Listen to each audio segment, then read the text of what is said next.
together again on the radio. Looking at a story in Money magazine.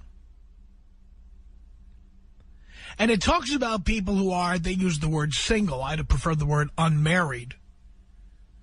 Because single implies that there's a vacuum or a void that needs to be filled. Which there isn't. Unmarried means just that. Not married. Don't need to be married. May never get married. Single implies desperation. You know, people who are single appear desperate. Yeah, think about the word single. What do you think of people who go on singles cruises? Desperate. Singles bar, remember that term? Desperation. I mean, the word single just, it creeps me out. Then you hear phrases like Jewish singles, Christian singles. I just think of eHarmony.com and all those desperate people looking to hook up in 29 areas of compatibility. Oh, please. But Money Magazine has a story about people who are, the first word in the headline says single. It talks about the fact that there are now more, I'm going to say unmarried people, than there have ever been before. It says in this story that in the 1950s, married couples made up 80% of the country's households, and today they account for a hair over 50%, and singles, they say, are poised to take the lead soon.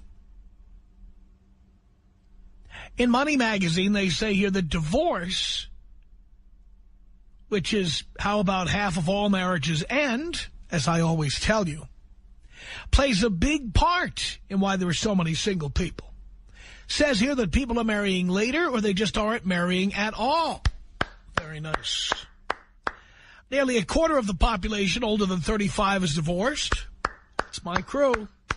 And possibly some have never tied the knot at all around their neck. It's an increase of 16% over the past decade. That means there's 16% more unmarried people now than there were 10 years ago.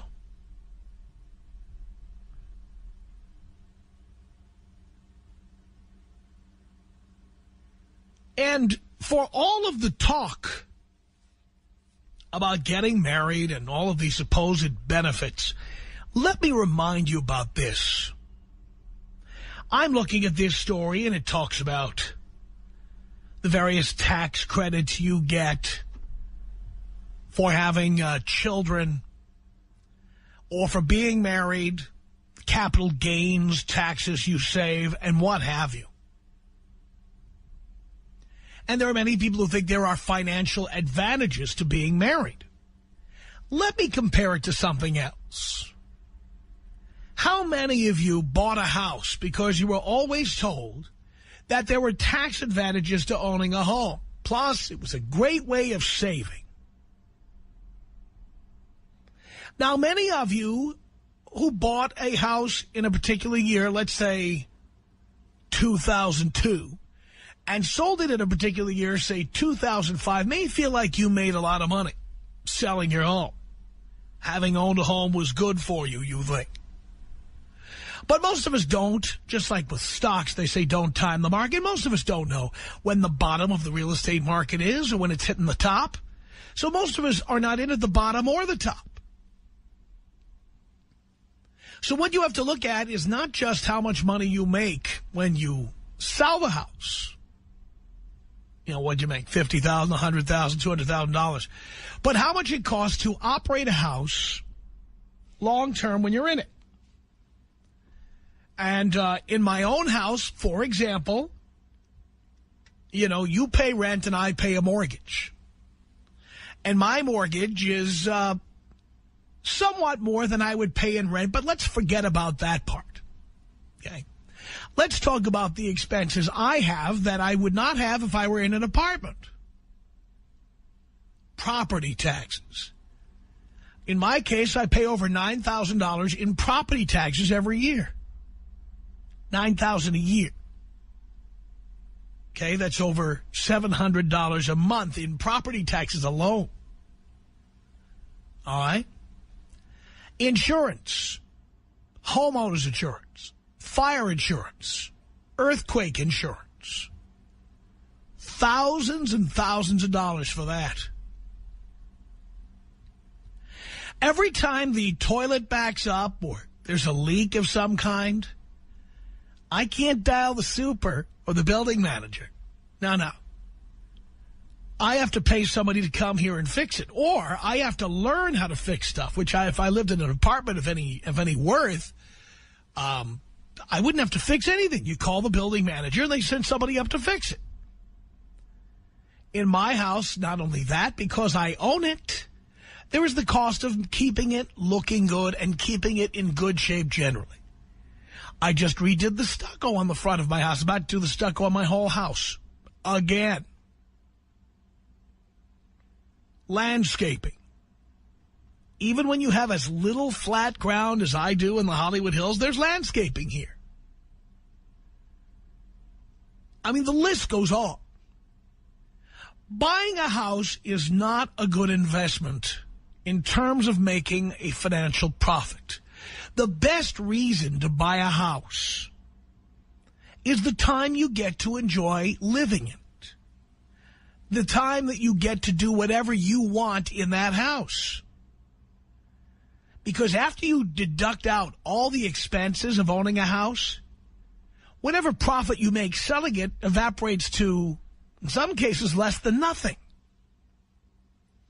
When I bought my house, I bought it because I plan to live in it for the rest of my life. Because I love it that much. And so it doesn't matter what it's worth. I don't have to go on Zillow.com or any of these websites where you can check out the price of your home. Doesn't matter. I'm not selling. It's not for sale.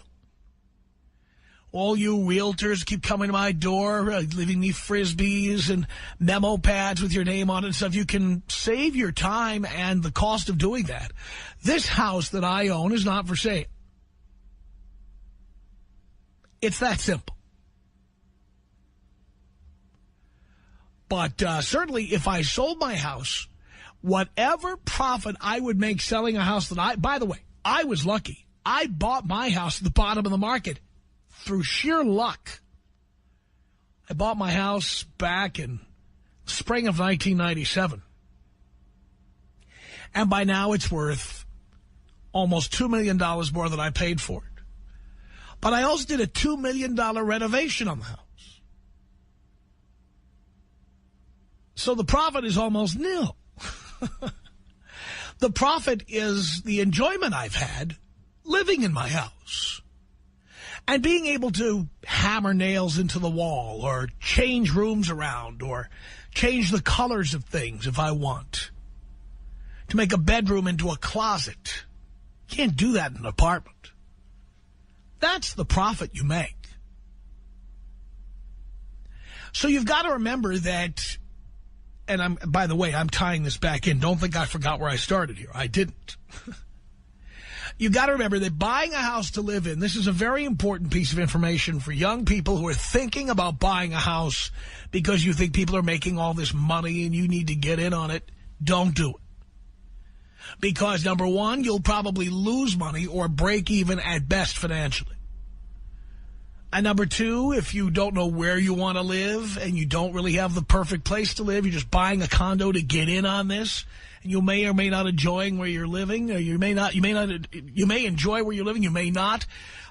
You may stupidly get into a relationship with somebody who doesn't like where you live or doesn't like your condo, which most women, by the way, guys, will not like the place you live, and they will try to get you to change it.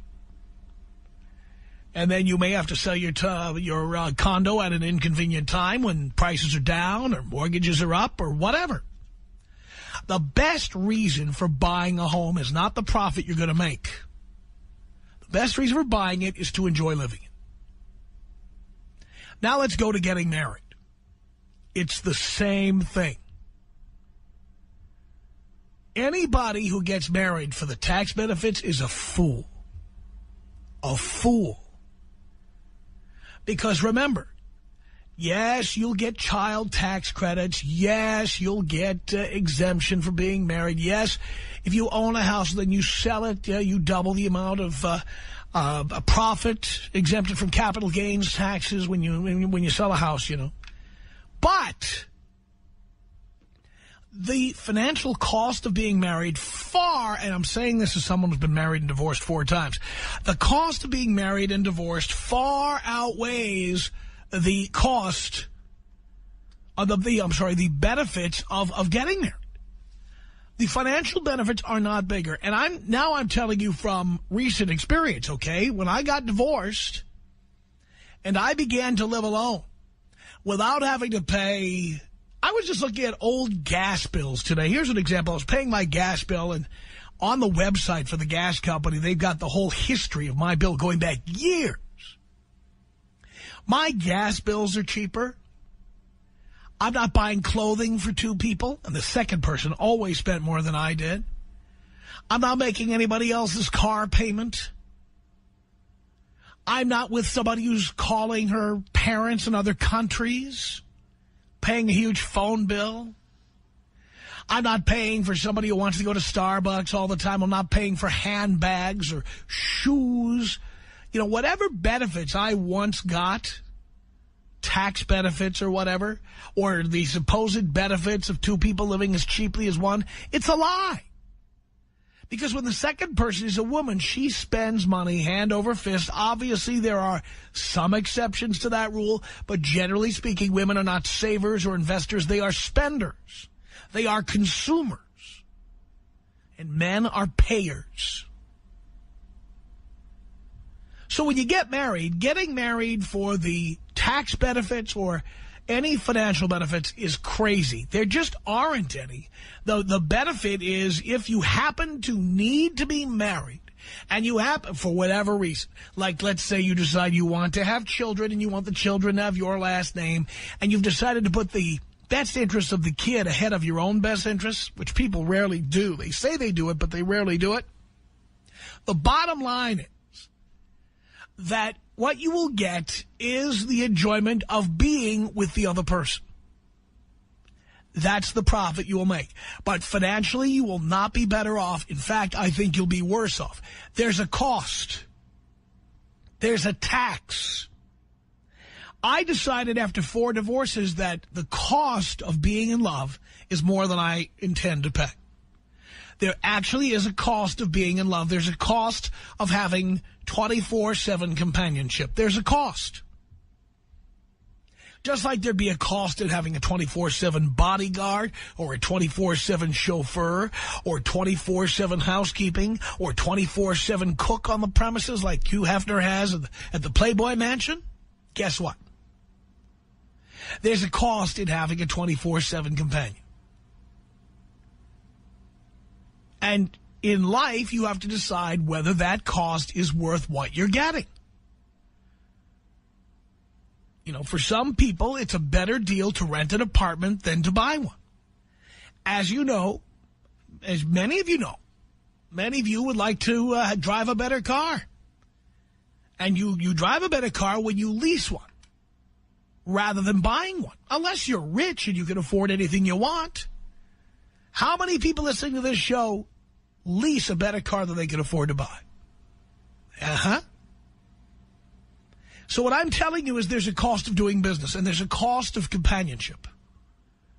So when I look at these stories, like the one in Money Magazine about single people outpacing married people and the financial protections that singles should be getting for themselves and the tax benefits of being married, blah, blah, blah. There's no benefit financially to being married. There's a cost. I consider it a tax, a love tax. How much tax are you willing to pay to have somebody love you? Because when you pay for all their expenses, my view, it's just a tax. In order to get someone to love you, you have to buy their shoes, buy their handbags, buy their clothing. You have to make their car payment. Many times you morons bail them out of debt. You know, it could be student loans or credit card debts from the past or whatever. All of that to have somebody say, I love you. And the question in my mind is being in love worth the cost? 1-800-5800-TOM. From what I gather, you're saying they're sluts if they sleep with you and they're bitches if they don't. Yes, actually, that comes from the Tom Leykis glossary. The Tom Leykis Show. It's the Tom Leykis Show. At 1-800-5800-TOM. Thank you for tuning in. It's Rob on the Tom Leykis Show. Hello. Professor. Yes, sir. Hey there, man. How you doing? Doing okay. Good, good. Listening to your intro here today, and man, I have been through the ringer before with these chicks. Money, money, money. All they do is they want your money, man. Period. End of story. Girlfriend number one. Bought her a car. I was doing really well. Decided, hey, you know what? I'll take care of her. I'll buy her a car. Bought her a Honda Accord. I'm like, all you have to do is pay the insurance bill, right? That's all you have to do. She couldn't even do that. Took a couple Percocets and a glass of Chardonnay, crashed her car, came home. I'm like, what the hell did you do to your car? Okay, end of story. She crashed her car. $5,000 later, she can't get to work. Who's paying that bill? Wait a minute. She had no... Wait. So when she couldn't get insurance, she had no insurance? No. I bought her a car. She had insurance on the car when she drove it off the lot. But she couldn't pay it. She didn't pay her So bill. at the time of her accident, she had no insurance. She had no insurance. Now, don't tell me that when she had $5,000 in damage, you hiked up for that. I was 21 years old, and I was an idiot. Oh, you were? Big time, big time. Well, move on to girlfriend number two. This one was a little bit more lucid, I would say. She had her stuff together, but, you know, she comes from Orange County, church background where the man takes care of all the bills and this and that, and I got swooped up into that. And, you know, I make 6 figures a year. I'm a real estate appraiser. I do pretty well. And I'm looking at how much money I'm saving a month, and I'm like, I can only put $1,000 a month away. This is ridiculous. Well, I broke up with her about a year ago, and I was single for about 6 months. And you know, after 6 months, I'm looking at my bank statements, and I'm like, wow, I'm stacking money. I'm actually able to save money. There's no chicks in my life pulling out money for, you know, steaks at Mastro's or wherever the hell they want to go. And now I'm dating a girl who she pretty much takes care of me. Financially? She buys groceries. She buys me razors when I'm out, shaving cream, toilet paper, and it's great. When we go out to dinner, it's usually through the drive-thru if it's on me. How? How? Well, I said, wow. I know, and it can be done. I want all the boys out there to know it can be done. You just have to set it up from the beginning. You gotta lay down the law. You gotta let them know, hey, I want to buy a house one day. I want to have wealth. I don't want to, you know, I'm not an ATM machine here, okay?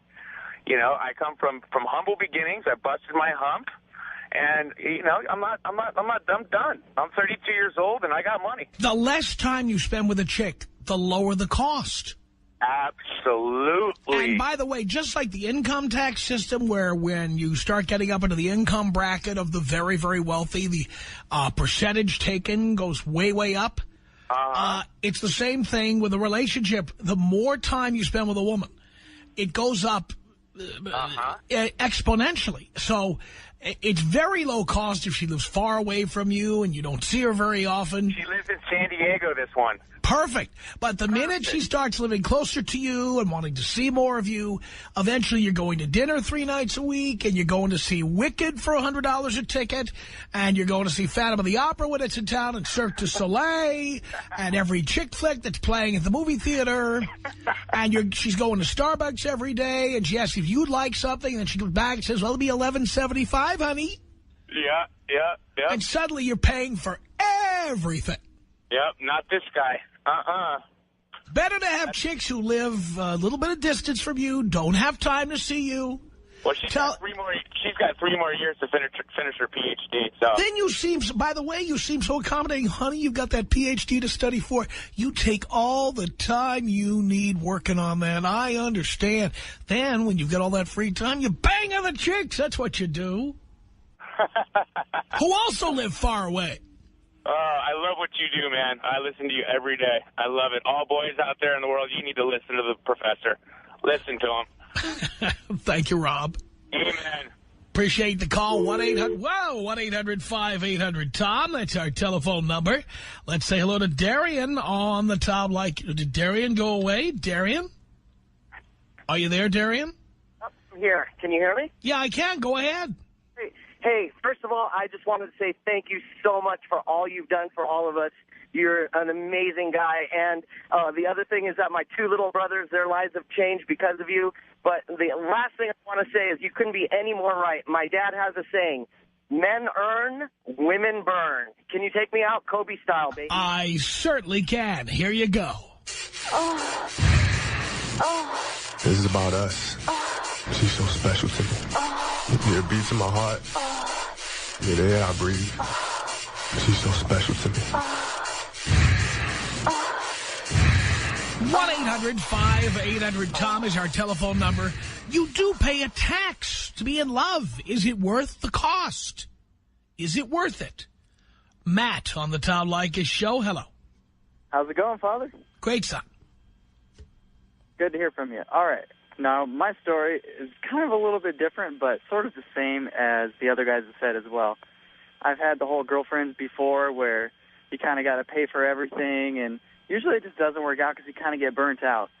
But then eventually you just find the one. I met my girlfriend, well, actually my wife now, about 4 years ago, and we dated for a long time. I would pay for stuff at the start, and then she started paying for everything, and she's kind of, it's got to be at least equal. I hate the fact that if you're going to pay for anything for me, that's not fair, you know. So kind of went back and forth and everything like that. And then eventually, before we got married, actually, she put the down payment down on the house and bought our house for us. And because I was waiting to get my job with the fire department, and now that we're both working, she's a contracting officer and I'm a firefighter, we just kind of split the bills. We both have our separate Would you bank split them 50-50?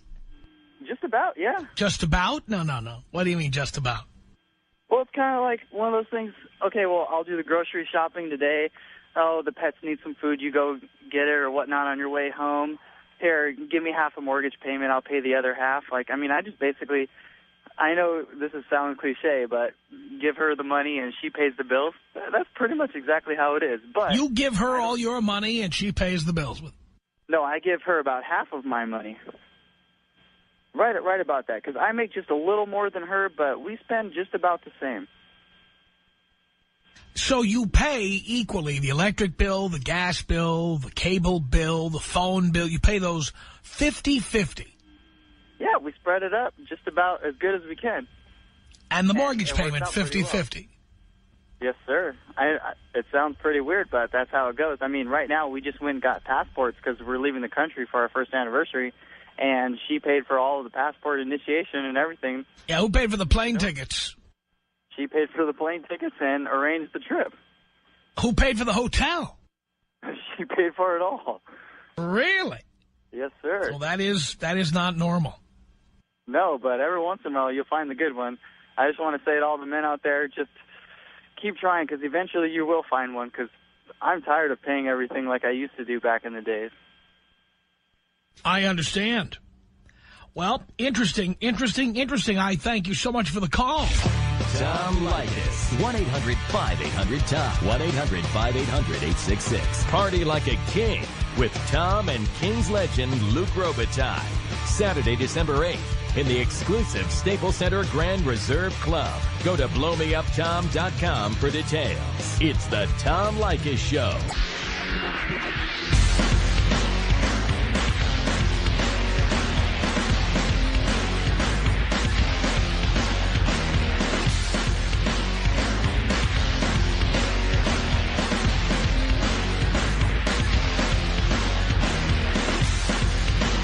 It's the Tom Leykis Show, coming to you from Hollywood. I'm proud of it. That 1-800-5800-TOM. I'm talking about what I call the love tax. Yes, boys, if you're stupid enough to be in love, just like there's a sales tax, just like there's a property tax, there's a love tax. You have to pay for a woman to be in love with you. Is it worth what you're paying? Justin on the Tom Leykis Show. Hello. Hey, Tom. How are you? Doing great. I'm not doing so great. My girlfriend, or rather, she's kind of my girlfriend. She makes me pay for everything. What do you mean she makes you pay for everything? Well, it's not like she beats me up or anything, but, you know, I don't like to sit around at my house. I like to go and do things, but in order to do that, I have to open up my wallet and make sure that we can do those things. Why do you have to do it? Why doesn't she have to participate? She says that all her money has to go towards her student loans, and because... Yeah, what about you? Are you going to school? Well, I go to community college, so I'm, like, lower than her, apparently, but I work... Well, you will always be lower than her. If you will always be lower than her if you tolerate that. Yeah, I suppose. Maybe you're going to community college because you can't afford to go to college. That's probably true. Right. So now you're paying for her college, and you, in order to get laid, are going to a community college, which, as you know, is a lesser college. Right. Do you see what you're doing to yourself? I'm holding myself back. Yes. Well, I mean, I work full-time, and with all my classes and stuff, I don't really have a lot of time to go out and get girls, but I still want to get laid, so I don't know what to do. So you've hired a hooker. Yeah, that's what you've done here. She's a hooker. Your girlfriend is a whore. You could say that. She is. And let's review. You're so desperate to get laid, you would go to a lesser college and pay for a girl who has sex with you to go to a better college than you do. I'm getting a lot of good work experience at my job, but you're correct, Tom. Yeah, well, guess what? I don't know what job you do, but if you're going to community college, it can't be a very fulfilling one. That's probably true. Yeah. And do you ever consider it's more important to get a good education than to get laid right now? Yeah, I did. And did you ever consider the fact that down the line, after you have a real college degree from a real college like your girlfriend is going to get, that the quality of chick you will get long-term will be far better than what you have now? No, I didn't consider it. I didn't think about it that way. Yeah, well, you need to think ahead. I had planned on, saving up money and then transferring from the community to a real college after 2 years and still getting, the normal good old... Yeah, but the point is you're not getting the same education you would get. If you were going to USC, you'd be getting a better education than going to a community college. That's funny because that's where she's going. Well, there we go. That's where all the spoiled girls go, as you know. Yeah, Jewish-American princess, I suppose. I didn't even get into that. But you see what I'm talking about here. Yeah, I do. You have sacrificed your own well-being to get laid without thinking about the fact that you're going to need to get laid when you're 25 or 30. And if you don't have a good degree, what kind of chicks do you think you're going to get then? Probably still hookers. Well, you put it this way. The quality is going to continue to deteriorate. Yeah. Do you understand? No, yeah, I definitely understand. So when are you going to do something about it? Well, I suppose I could just stop paying for stuff, but I don't know. What do I mean? Not getting laid, that's fine, I guess. I can find something else to do, but I'll be bored all the time, I guess. I don't know. How about you use that time going to school and educating yourself, like a real school, with real homework and real term papers instead of going to the 13th grade as you do now? Yeah, I could do that. I'm not sure if they would accept me, though, because I slacked off my grades in high school. Why'd you do that? I don't have a good excuse for that. Yeah. So you essentially have decided at an early age that you're just going to be nothing but a loser, someone who cruises through life, accomplishing very little, making very little money, and being at the end of a whip being cracked in your face. I guess. I mean, do I have time to change my decisions, or is it too late? You have time to change your decision. In fact, I'm looking at the screen here. It says you're 19. Yeah, I am 19. So, yes, it's not too late to change, but you need to change now. So what do I just start applying for schools? Do I quit my job, or like? Well, I would first start applying to schools. Then take the money you're spending on this bitch and put it in a bank account and save it up for your tuition at a good school. That's what I planned on doing the whole time, but I've been working here for almost a year, and I noticed that my bank was not getting any bigger. It stayed the same size. That's because you're spending money on a bitch. Right. That's what I see. Yeah. So you preaching about how girls are expensive, it's true, man. You don't make any money when you have a girlfriend.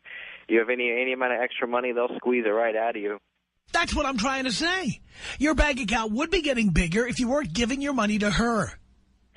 And, even recently I've been, like, cutting back and kind of telling her, like, well, if you want to hang out, we're just gonna sit around at my house and watch movies that, movies I own instead of going out to the theater. And I started saving money then, but then coming up this week, she says, well, we haven't gone on a date in a while. Why don't we go on a real date to some fancy restaurant and dress up real nice? And I just think to myself, and spend a lot of money was the next thing she should have said, but she never did. Well, I mean, do you understand? Do you now see how this game plan works? She goes to school and gets a great education. Then when she's got a better degree than you have, let me look into the crystal ball with you for the future there, Justin. She drops you like a hot rock. Because she's going to want to date guys who make more money than she does. And if she's got a good degree, she's going to have a better job than you could ever get. That's probably true. I mean, she says that she cares about me now, but I guess that's just because I'm her sugar daddy. Yeah, and when she graduates, let's see how much she cares about you when she makes $100,000 a year and you're making $40,000. Yeah. I see where you're going with this, Tom. So I guess the first thing I have to do is stop paying for her stuff, and the next thing I have to do is get into a real school. That's right. Hang on a second, Justin. Let me get Stephen on the air. Stephen, what did you want to say here to Justin? Stephen? Struggling, sitting here listening to this guy talk. I mean, what are you thinking? It's because guys like you out there do this for girls like this, and girls just boss you around. Hey, you're going to pay for this, you're going to pay for that. It's because you do this type of stuff that we other guys end up having to suffer the brunt of it. And chicks expect this stuff out of all guys because guys like you out there are doing this. This is ridiculous. What do you think? I apologize for making your relationship with women harder. I single-handedly corrupted the women of America. I apologize. Oh man, you're just young, you're immature. You don't realize that girls, especially the good-looking ones with the low self-esteem, are a dime a dozen. They're out there. I mean, you at 19 should not be having a girlfriend in the first place, let alone spending your hard-earned cash on this girl. You should be saving, and you should have a goal in mind. You should be nowhere near a relationship right now. I mean, come on, Tom. It's frustrating. I've been telling him. I'm telling him. But the point is, how else do they learn unless I have these conversations with them? Oh, I know it. And I got to say, I've been a long-time listener. I love your show. I tune in every single day. But when callers like this call in, it makes me want to just rip my radio out of my car. This guy saying his girlfriend forces him, makes him pay for this stuff. He's not even doing it willingly. Meow. You said it, Tom. You said it. Hey, Tom, can you take me out with a bong rip? I can. Here you go.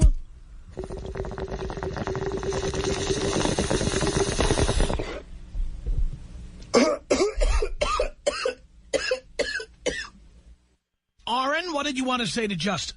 Hey, Tom, how's it going? I just wanted to tell this guy, you're going to a community college, she's going to USC. What makes him think that she's not screwing some guy already? Come on. In fact, I just pulled up. I go to USC as well. I just pulled up to campus. Let me know, what classes is she in? I'll go say hi to her.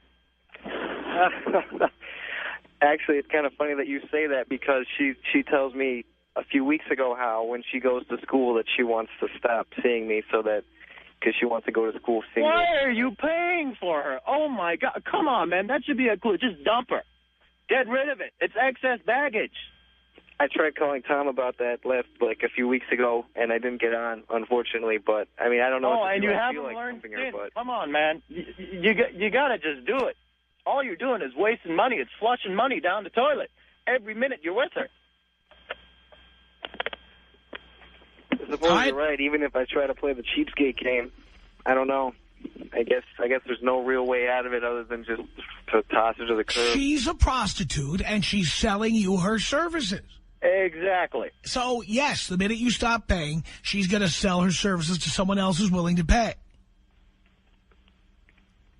There are other girls at my school, I guess, that are interested in me, but I don't know. Let me tell you something else, Justin, that you may not be aware of. Justin? Let me tell you something else you may not be aware of, okay? There are chicks in their 30s. Some guys call them MILFs or cougars or whatever. Who are dying to have a 19-year-old guy just service them. If what you need is sex, there's women out there who will give it to you. They just happen to be 35 years old. Well, you know, if anyone will listen to the show, they can go ahead and give me a call, I guess. This isn't a dating service, Justin, but come on. You telling me you don't know how to find these women? No, I'm just kidding, Tom. Hey, listen, this is what I'm going to do. I'm going to stop seeing this girl. I'm going to apply to a good college. Then I'll give you a call back, and I'll let you know. Good. I hope you will do that. I got one more for you here. Helen, what did you want to say to Justin here? Hi, Tom. Love your show. I just want to tell you that I was 20 years old. I came here as a single mother with my kids, with my parents. I was no one else to be taken care of. So I went through community college. I went 2 years. I transferred to UCLA, graduated 2 years ago. All he has to go to a counselor, ask a couple of questions. There are always people to help, counselors, and they probably had counselors at high school as well. So I can't believe he's just like, I don't know what to do, where to go. It's ridiculous. It's a land of opportunity. If you want to go to school, they always give you not just help, but just financial help. You can apply. You don't even have to work full-time. You can just find a part-time job and work if you really want to go to school. Hello? Justin? Yeah, I hear that. And I know that there's help everywhere. I had to work full-time because I was making zero money with part-time because the girl was taking all my money. So I thought maybe if I worked more that I could save it, but she just started taking more at that point. So I guess that was the wrong assumption. I think another mistake a lot of people do, they try to work full-time and go to school part-time, and it prolongs the process. The more classes you take, the sooner you will be done with school, the more money you can make after you're done with your education. And it's a mistake. I mean, just maybe move in with your parents for a while, or maybe if it's not an option, just get a roommate, but you should go to school. It's very important. Absolutely. Don't be paying for her to go to school, for God's sake. It's the Tom Leykis Show.